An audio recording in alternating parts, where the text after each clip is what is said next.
If I woke up tomorrow 20 pounds heavier and wanted it off before the holidays, this is exactly how I would do it. Well, shit, it's January, but we can still talk about this one. My plan would include 5 things. Before I get into this, my name's Adam, and I've been helping people escape toxic diet culture and lose weight in sustainable ways for almost 10 years. I hope you follow me and watch this full video because I'm really going to dive into these 5 tips to tell you whether or not they're actually helpful. First, I would make my commitment known to my friends and family from the start. Well, your family might be open to that, and that's great. And if you know that the people around you are going to keep you accountable in a positive and encouraging way, wonderful. But that's not always going to be the case. Half of my clients come to me because they don't have a good support system. If they announced their weight loss goals at the family meeting, they'd be met with eye rolls, sarcastic comments, and terrible diet advice.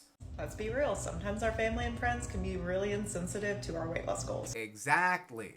They tend to overstep boundaries a little bit, saying, we're fine the way we are. How dare they tell you that they love you just the way that you are?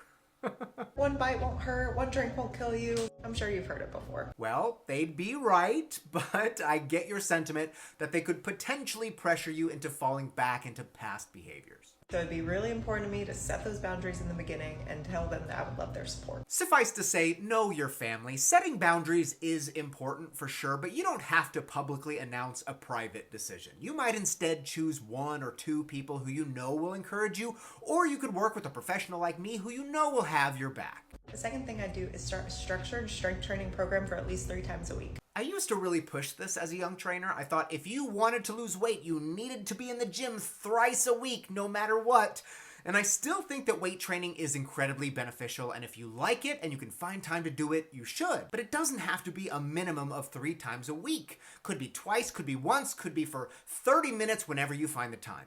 Telling clients that 3 times a week is non-negotiable creates a barrier for those who don't have the time, the means, or the energy to make that happen, and it makes them feel like they shouldn't even try. Strength training specifically because it burns more calories than cardio alone, so it will naturally increase my metabolism. No. See, this is why you watch my videos. Yes, building muscle will increase your metabolism, and that's good, but we should not be choosing exercises solely based on the amount of calories they burn, okay? That's why you probably have a negative relationship with exercise to begin with. It's why you can never stay consistent, and coaches and trainers need to stop telling people that's why they need to be moving their body, to burn calories. Exercise should be used as a form of self-care. It should be fun and enjoyable. It should not be something we do just to make us skinny. It's really not very good at that. At best, you'll burn a fraction of your daily calories, okay?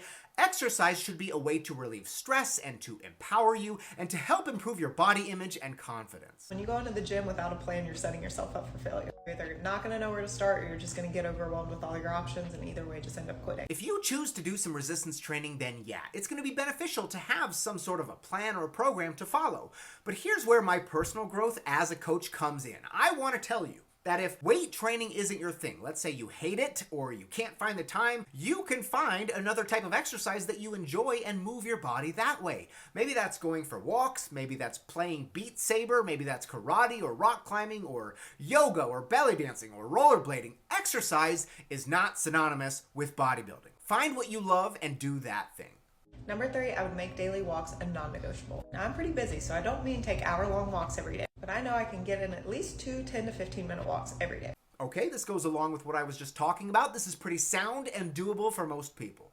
Number 4, I am tracking my calories and protein. I'm tracking calories to make sure I'm staying in a deficit, i.e. I'm eating less in a day than what I'm burning. Oh, barf. Here's another thing that I really pushed hard when I was a young trainer. And frankly, I don't think that a lot of trainers know another way. They're thinking, well, of course you have to track your intake. How else are you going to know if you're in a deficit? Well, the answer is, you won't always know, but that's okay. My client Steve has lost 30 plus pounds and has never tracked a single calorie the whole time we've been training. He knows that even if you're not in a deficit every single day, a collection of good thoughts and behaviors around food will make weight loss come much more naturally. I can admit that some people like the structure of counting calories, and I have some clients that do that, but it shouldn't be used as a long-term solution. Are you going to be tracking calories in MyFitnessPal when you're 73? I hope not. It's not the only way. I teach my client things like proper portion sizes, how to get rid of rigid rules around food, how to recognize their body's natural hunger and fullness cues, and how to listen to them. I give them much more control around food in social settings. I teach them how to prevent binges and episodes of overeating. And if your coach isn't teaching you those things, they're not teaching you anything except how to scan a barcode. And what happens after you stop doing that? You need to develop the knowledge about the things that I talked about so that we can keep the results once we get them.